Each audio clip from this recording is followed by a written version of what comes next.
We got Jamie Siraj back here on the program. Is going to be taking on Gabe Sagman at Rise FC3 on April 13th. Jamie, what's going on, man? How are you? I'm doing great, man. How about yourself? I'm doing awesome. It's good to catch up with you again. It's been a while, but I'm really thrilled that you're going to be on this card. I'll be doing commentary for this one, so first time I'll actually get to see you fight live, and I get to call your fight, which is great. And you've been on a roll lately, man. That last fight against Michael Hay, really impressive win in that one. You took home the unified title. Was that the most satisfying win of your career just because you picked up a belt in enemy territory? Yeah, I mean, really for me, just technically, it was the best performance of my career. So that's really what I was happy with. I got to showcase a lot. I got to showcase a lot of what I've been working on, a lot of what I've been saying, trying to go out there, go get the knockout. It happened with a liver shot in the last round. And, it was against a tough opponent, right? And that was what I was calling for. That's what I was asking for, is a tough opponent. So I got that, went to enemy territory, fucked shit up, and the belt came home. It certainly did. Now you were supposed to fight for Rise in November, and I know your teammate or your training guy that you train with, Craig McLean, ended up taking your spot against Andrew Bard. Was that the reason that you're fighting again for Rise? Because I figured we would have saw you back for Unified and defended that title. Well, for me, I'm just open to whoever's offering me the matchups, right? The title, titles don't mean that much to me. At least, I was the first ever PFL champ. Now I'm the first ever unified MMA bantamweight champion. For me, it's just about racking up those wins, making sure that whoever I'm fighting from now is a tough opponent. Rise FC was able to provide that to me, and now here we are. Yeah, and it's close to home, which is nice too. Relatively close to home. How far is that drive from White Rock to Chilliwack for you? It's about an hour for me. Okay, that's yeah. So for me, it's a dream. I get to fight where I grew up. I was born and raised in Chilliwack for 19 years of my life, and I get to come back home, put on a show as a pro. I fought there a bunch when I was an amateur. I had about 10 fights there, so be nice to come home, and then hopefully this is the one that seals the deal, and I can be heading to the big shows after this. Are you expecting a big crowd out? I'm sure people, as soon as this fight was announced, were hitting you up for tickets, especially people that you grew up with in Chilliwack. Yeah, I mean, nonstop every day. I'm getting, hey, I need 4. Hey, I need 5. Right. So I've been on the go selling a bunch of tickets for this fight. I think I got almost 100 sold already. And then, of course, there's going to be the last minute pop ups. Get your tickets now. Yeah. You're not going to drive around on fight week, guys. Yeah, no, for sure. Yeah, you want to be focusing on the fight. And let's talk about your opponent here, Gabe Sagman. We were talking off air. I got to see Gabe fight last year for BTC. He's got 8 pro fights. I mean, it's always good to fight an experienced guy. How do you feel like you match up against him here? For me, I feel like I match up great against anyone. He's a super tough opponent. He's very well rounded.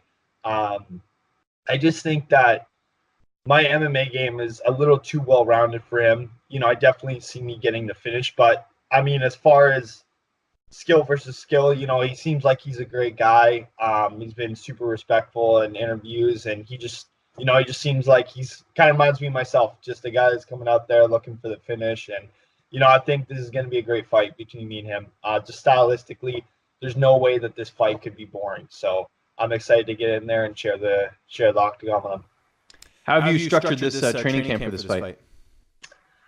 So I'm doing. I've been working a lot at Revolution Fight Team with the guys like Bibiano Fernandez. I was helping him get ready. Me and Cole Smith, Craig McLean, who's going to be fighting on the card, and then of course I always have my home base at TriStar Vancouver with Cajun Johnson, my teammates John Nguyen, Ali Wazook, Sean Sidikun.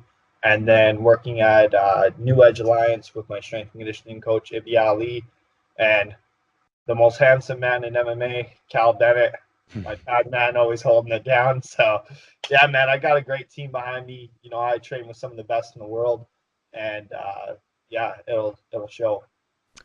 You mentioned Cajun Johnson. Any updates on him as far as when he's going to fight next? I always try and tune into his podcast every now and then, and I know Bellator, apparently they want him coming off a win. Any news on that? Cajun is I think he's kind of over the whole you basically with Cajun, pay him. He's never gonna fight again. I think Cajun has a minimum minimum of 15K, and not a lot of local promotions are wanting to pay that, right? So I think for him, it's going to be either a place like PFL, Bellator, or ONE FC, or I don't know. He may retire just as a coach. I mean, Cajun is one of those guys. He's a phenomenal fighter. He's a phenomenal mixed martial artist, but he's an even better coach, in my opinion. Like the way how he's developed his team in the 2 years that gym has been open, to the point where there's guys that came into the gym 2 years ago and now they're competitive training partners for me to go with. Like he's a phenomenal coach. So I think wherever he decides to go, he's going to be successful. So And he's I was gonna say, and he's good at road rash too, so that's something to keep in mind too. Yeah, exactly. As we learned in Calgary. That's for sure. I'm pumping his tires a lot. So, ladies, if you're watching, he's single. Oh, well, there you go. That's a good endorsement there. You can play matchmaker. I saw you were on the Pull Out No Punches podcast, a while back. How was that? Because you and I have done interviews and they're short. They're like 10, 15 minutes, but I know their show's a little bit longer. How is it getting to go on that show with Cajun and Shaq? Did you listen to that interview? I didn't listen to the whole thing. I noticed you were on there, so I was just curious how it was.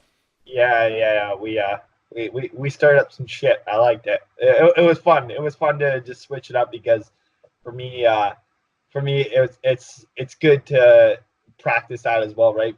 For the big shows, you're gonna be sitting down in a chair for 3 hours, having people ask you question after question. So it was good. It was a good experience, having them just pull some really weird random and stuff out. Yeah, you can get that when you have the longer podcast, right? You can get more of like more of like an in-depth discussion. Yeah, exactly. Yeah, no, it was a great time. I appreciated having Cajun have me on, and Shaq, yeah, he's blowing up. I think their podcast just got signed with Bloody Elbow.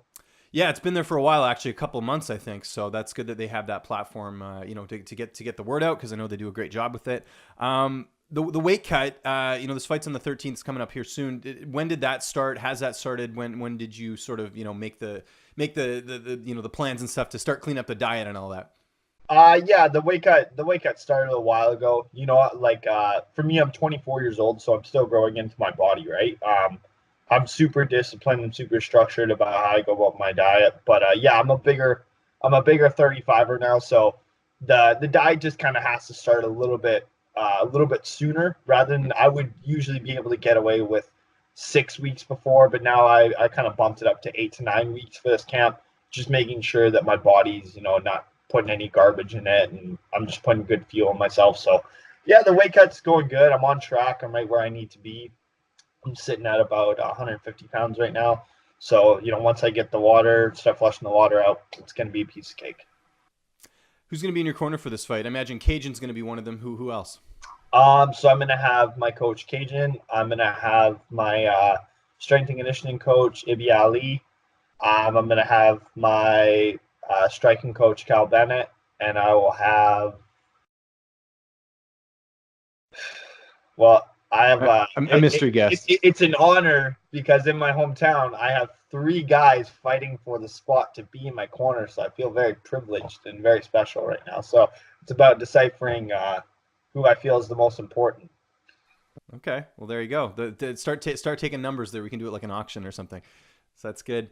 Are we going to see another finish in this fight? You've been on a roll lately. I think, like you said, fans can expect a fight of the night. How do you see this unfolding? Yeah, I mean, all the respect to Gabe, but I don't see him lasting 3 rounds with me. I think I'm either gonna knock him out or submit him. It could be round 1, round 2, round 3, but I mean, I'm 6-2. All my wins are finishes, and I went to a decision once in my career. I hated that, so I'm going out there as finished or be finished in my eyes. So I definitely see me going out there, stopping him in vicious fashion. You get the win here, you'll be 7-2. We talked about, the UFC. We're hearing they're supposed to come to Vancouver. They still haven't picked a date yet. I don't know if that's happening now, but they just sort of announced the International Fight Week card. I think a couple days ago, some of the fights on there. So maybe we'll get some clarity as far as the fall. But kind of what I'm hearing is, just whatever the best opportunity that's available to you. Doesn't matter which promotion. It's just going out there and continuing to build the blocks on the career. Yeah, and that's exactly it, right? Like whatever comes next comes next. But I got in this sport to become the best in the world. And in my opinion, I don't really think that you can call yourself the best in the world unless you get the UFC belt. You know, Yeah. it's the most recognizable title in mixed martial arts. So for me, like I'm willing to explore. Like my manager and I, we've been in talks with Brave. We've been in talks with PFL as well. But for me, ultimately, the UFC is where I'm trying to go. So however many wins I have to get till I get there, I'm gonna keep going and I'm gonna keep finishing people, and that's it. Well, if you fought in PFL, you'd have to be at 45, right? Because they don't have a 35 tournament. Oh, they don't?